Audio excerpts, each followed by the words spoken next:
My name's Zach Ellsworth, and today we are going to go do a little solo trip. I guess it's actually not a solo trip. I got my partner Sue with me today. Sue, a little hike. We're going to explore some area that I haven't explored before. We're going to go basically up a trail that goes right along the side of the river. We'll see if we can find a nice little camp spot beside the river.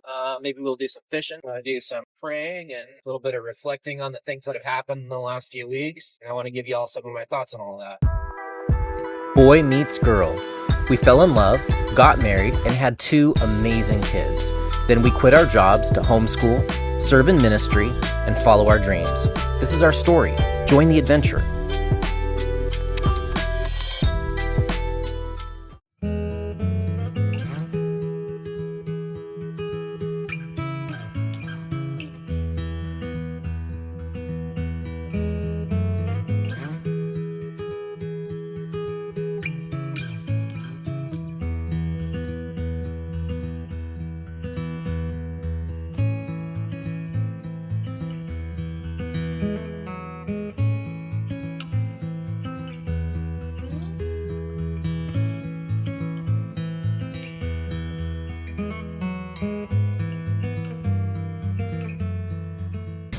Some big old bunch of turkey vultures came around the corner. There's, I think, 5 of them. I can smell a little dead something. Must all be eating a carcass. And we're off. Y'all might recognize this place a little bit. A couple months back, we did a video called Camping in Our Secret Spot. And this is I'm not camping in our secret spot anymore. Basically, the secret spot was kind of our put-in point today. And it's along the edge of a river. And what I'm doing is I'm just walking upriver several miles. Got a place picked out on the map that I think is going to be a good spot. Should be a nice wide open sandy area where I have access from the trail to the river. And the problem with this particular spot is you can walk the actual river, but when you walk the river, you're doing a whole bunch of bouldering for miles and miles, and it's really slow going. When the other option is to walk the trail, which is just an abandoned road on the side of the river. But the thing with this abandoned road is most of the time it's very steep. So getting from the river to the road can be kind of difficult. So hopefully we find a good spot where there's not a huge cliff between the trail we're walking on and the river we're trying to get to.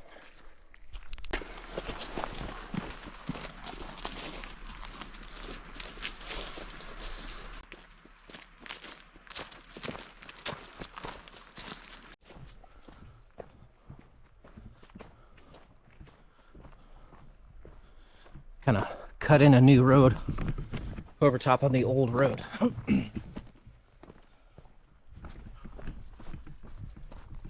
Where's my Sue? Good girl. I don't know if you can see it, but some elk tracks. This guy right here. You can see one big pad and another big pad. They're pretty big. Like, I don't have small hands, and it's way bigger than a deer print. Looks like they've been using this road. Kind of old though. They're not super fresh tracks.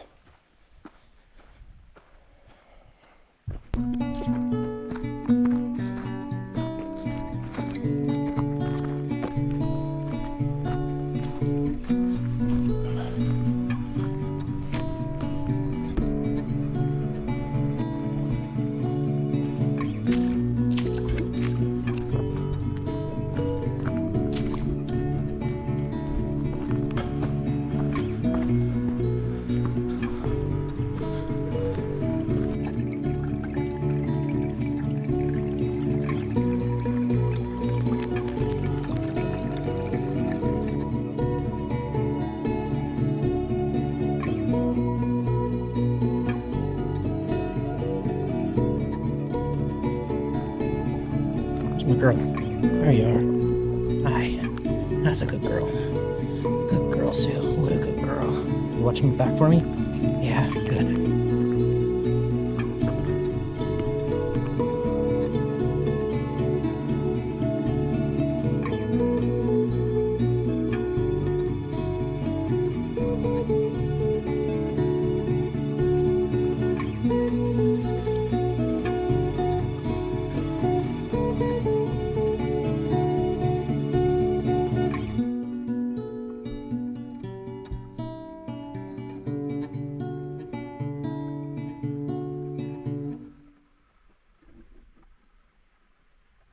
So I packed a hammock for sleeping in, but I was considering just putting my inflatable pad on the ground and sleeping on the ground tonight if I found a really nice spot. But I'll be honest with you, after watching that spider thing,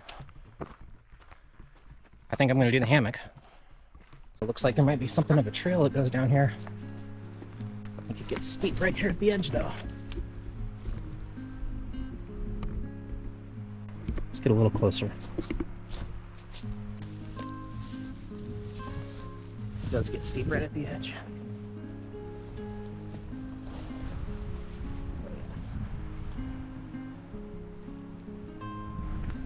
It's awful pretty though.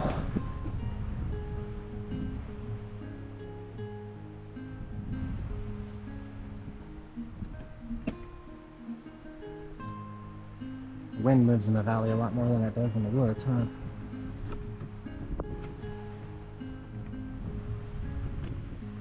Alright, I'm gonna keep pushing forward. Let's see if we can find another spot.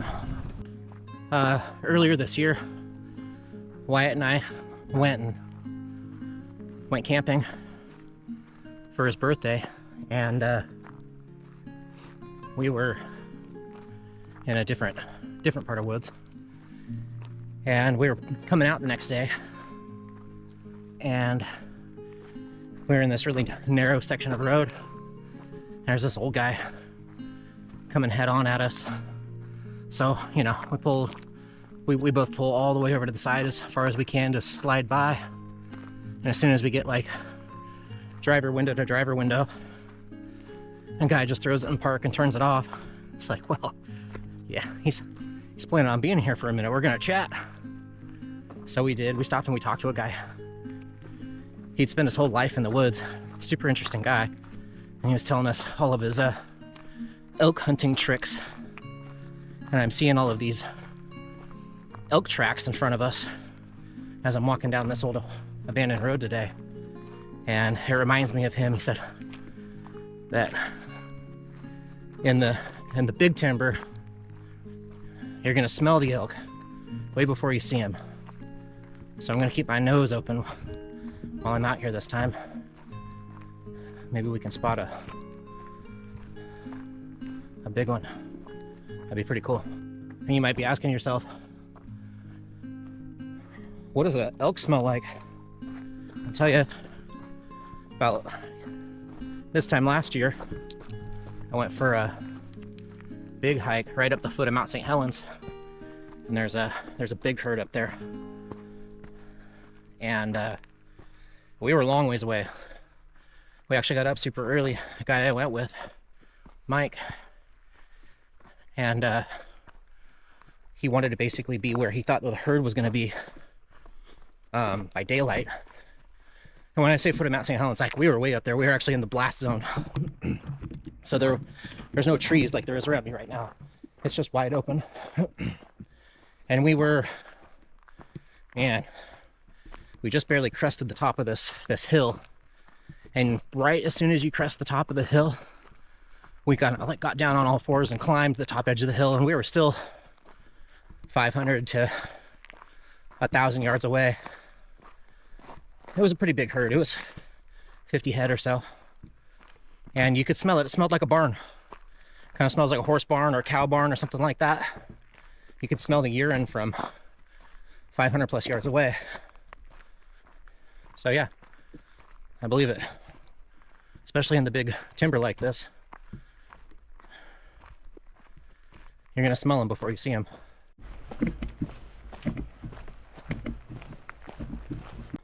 Yeah, pretty close. Let's see. What does that say? It says we got 2,000 feet to go into about what I was hoping for. We might be able to push further than that today, honestly. All right. Well, we'll see. What is this thing up in the road? Curious if that's a critter. Just a chunk of log. Wow. Gonna get some mountain views today too. See if we can catch that through the trees. Oh yeah. See if we can get a better view.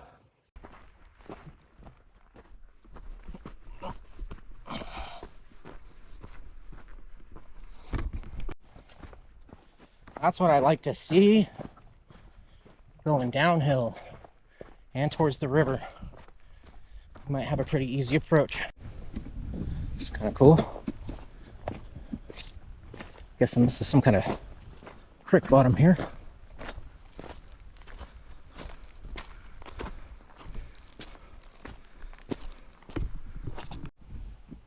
All right, so according to the map, if we keep going this way, the road will kind of continue to come away from the river. This is the way that we just came from. And we got a little cut bank right down here, which isn't too terribly steep, and I actually see a little bit of water down there.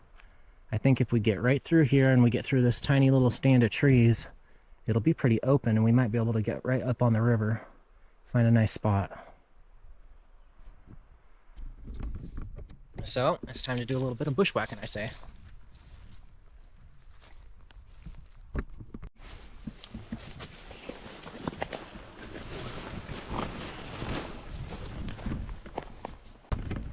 Yep, time for a little bit of bouldering now. That's cool.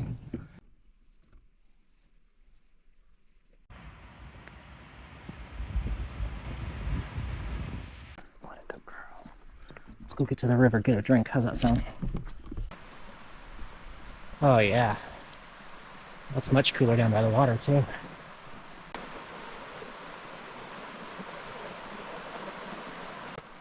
I think this might be my spot. I think maybe I'll go walk upstream just a little bit further, and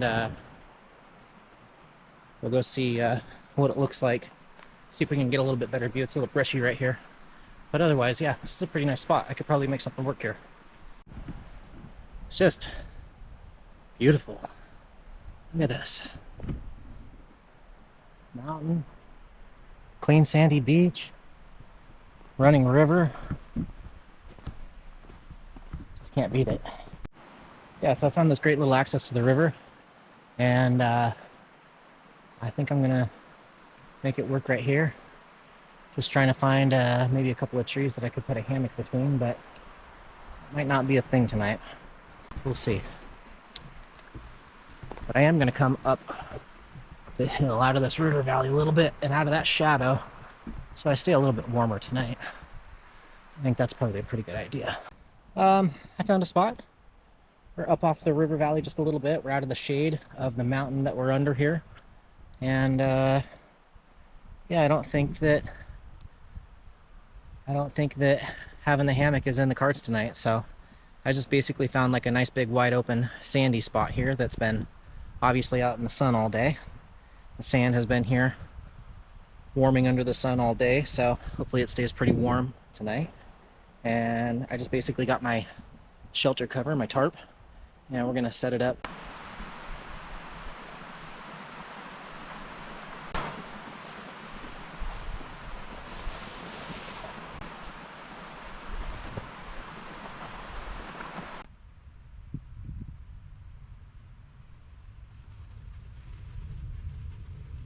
What is that sound?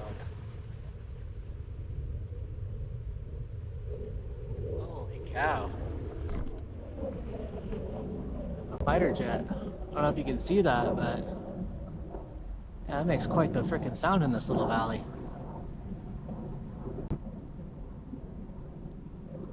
Is there two? I don't know. It sounds like there's two. I bet the first one passed before I even heard it.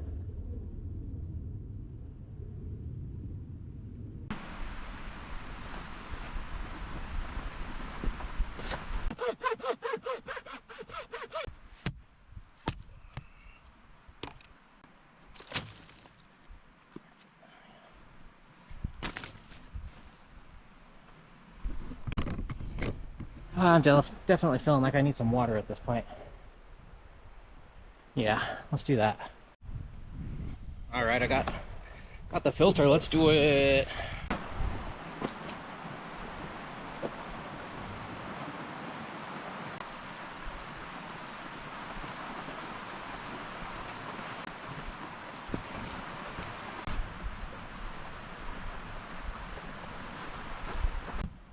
had this buddy from high school who always packed around a Nalgene, and he's always talking about how awesome the Nalgene was and how indestructible the Nalgene was, and yeah, we always gave him so much crap about how much he talked up his Nalgene, and yeah, look at me. Now I'm a proud owner of a Nalgene too. Thanks, Pat.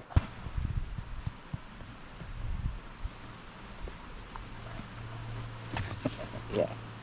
You're silly.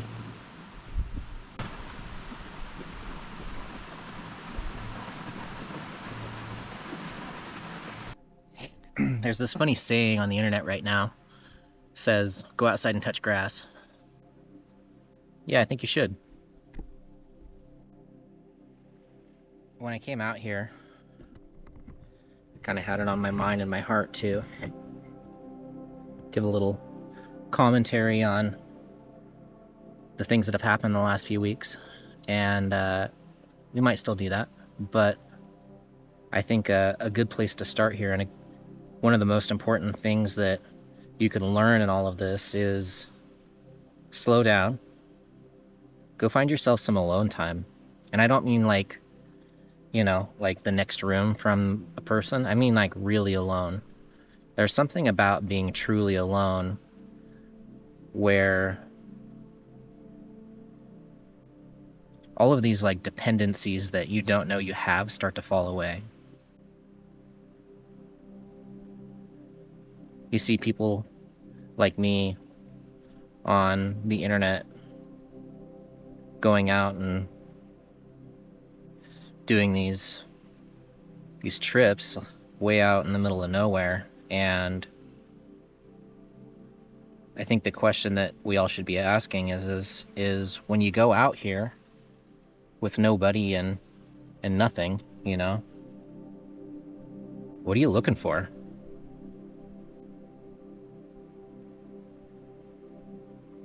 I think the short answer, whether one would actually admit it or not, is God. That's what you're looking for.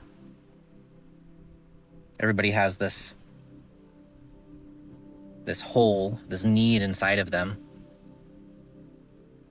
and we fill it with all kinds of stuff. We fill it with, you know, never-ending scrolling, and even like learning, like if you're reading like real books or whatever, or you know, friends and relationships or romantic relationships, drugs, sex, alcohol, you name it. There's a lot of ways that we try and fill this thing inside of us. And yeah, if you have been down any of those paths, you know that the end of that path, you never are satisfied. Maybe for a minute, but not for long. So my challenge to you is maybe do the opposite. There is this, it's just kind of this biblical theme that I found throughout the course of my walk with the Lord, is that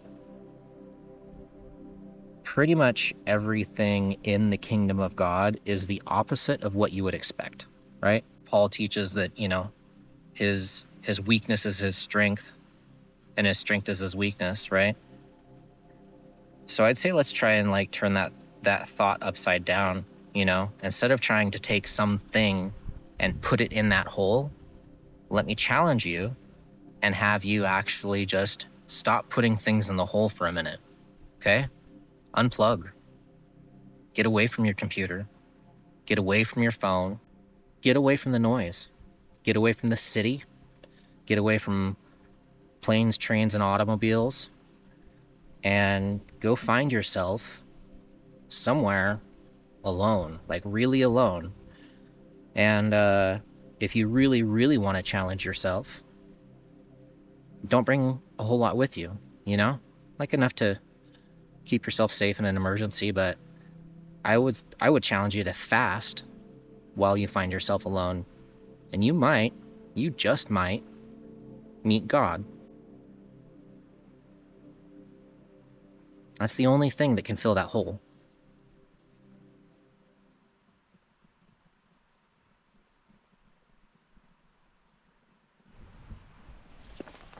Alright.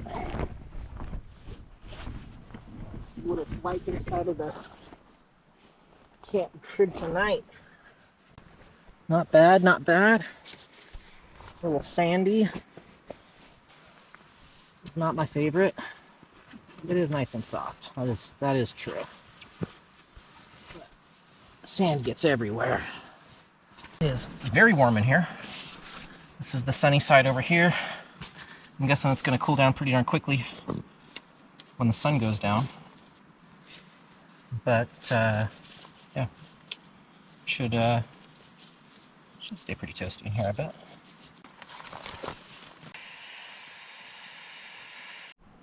Yeah, that's pretty nice. Yeah, I like this. I think I'm just gonna chill here for a minute. Yeah, that's what I'm gonna do. It's a little hot in here, but I like it.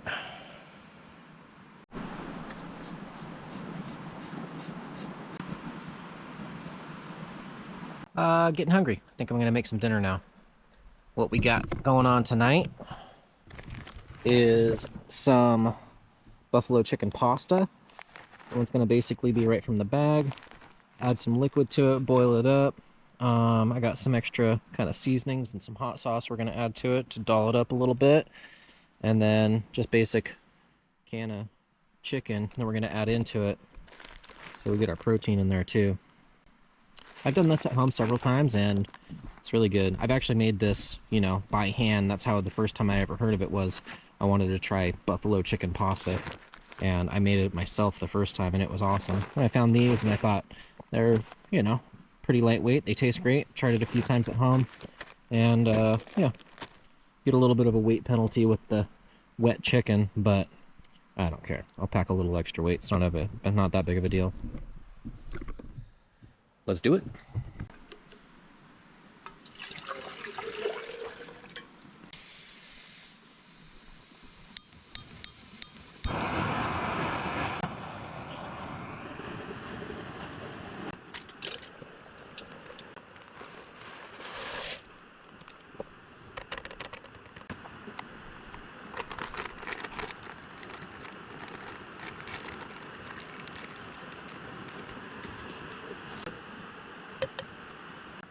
Supposed to use like a half a cup of milk and the rest water with this, but I don't bring milk into the field because that's dumb. So I got some powdered milk. I'm gonna put some powdered milk in here to kind of cream it up a little bit.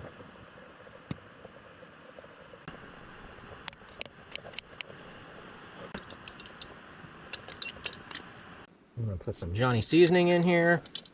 If you don't know what Johnny seasoning is, it's just a seasoning salt. This is kind of a Northwest thing, though. I think they're based in like Tacoma or something like that. That's where they actually make all that stuff. A little bit of Tabasco. If you never heard of Tabasco, come out from under your rock. There we go. And this is an herbs blend. It is the Northwest, but no, not that kind of herbs. Ooh. Dang, dude. You need to stop doing that.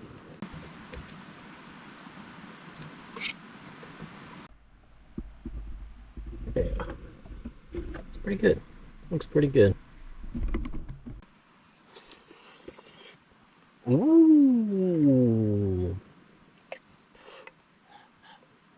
Actually, that one was hot. Yeah, that's tasty.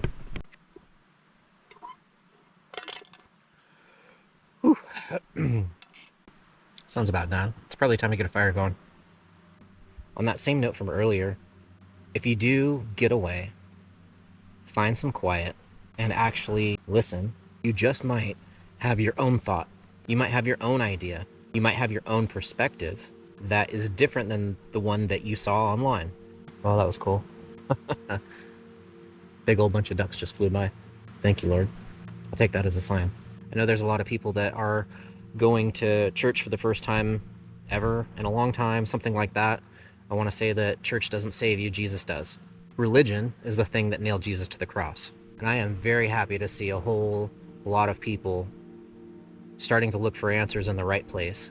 But the pendulum can swing too far in the other direction as well, and I want you to be very well aware of that. It's not about religion, it's about relationship. And that is a hard lesson to grasp.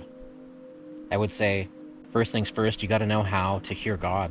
One of the first ways God started to get my attention was with the natural world, and specifically birds. I would see just weird things. Just spend enough time in nature, you understand what's normal and what's abnormal. And I'd be out and I would be praying and looking for an answer for whatever. And then I would see 5 eagles all at once circling over my head or something like that. It's just like, it doesn't happen all the time. There's this one time I was on my way to go fishing with my dad, and I was in my Mustang and I was driving really way too fast for the curvy road that I was on. I was running late, didn't want to miss the boat, and I was probably doing double the speed limit or so.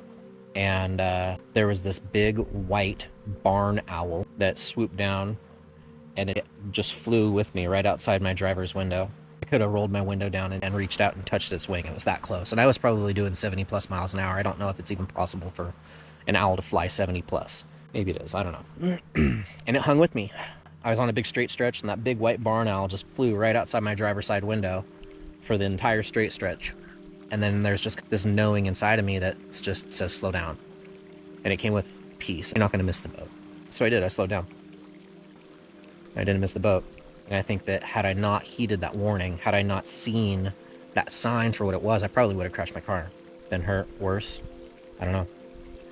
That was probably one of the first times, and it was a good way to get my attention.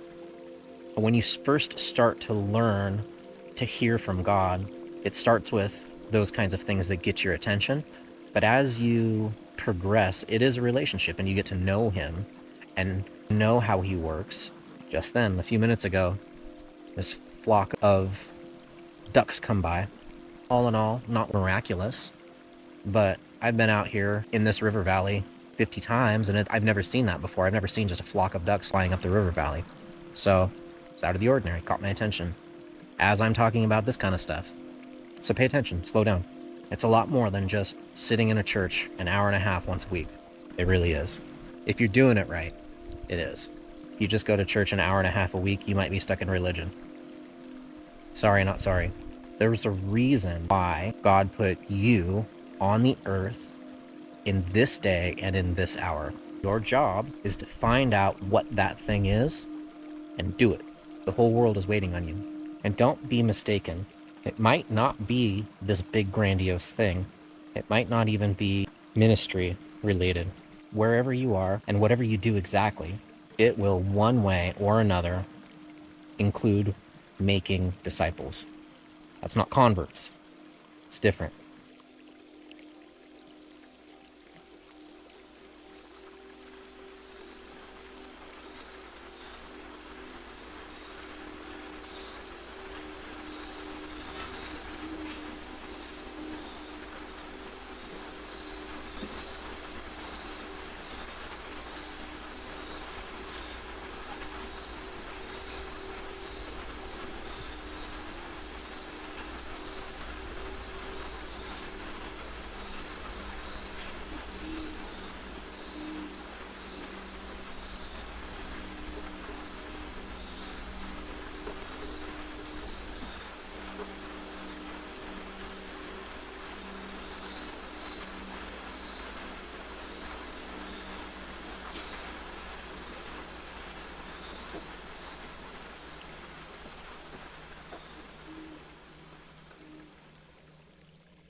Good morning, everybody.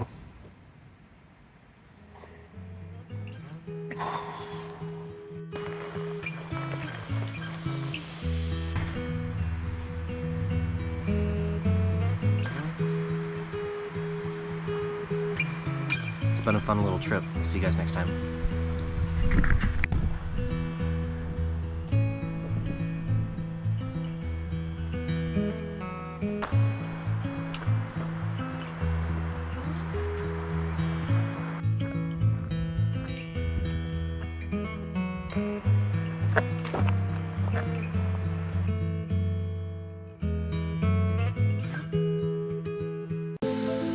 Thanks for joining us on this journey. This channel is an experiment blending business and ministry to share faith and wisdom across generations. If you'd like to support us, check out our handcrafted soaps and more at alesherbals.com. Don't forget to like, subscribe, and join the adventure. We'll see you next time.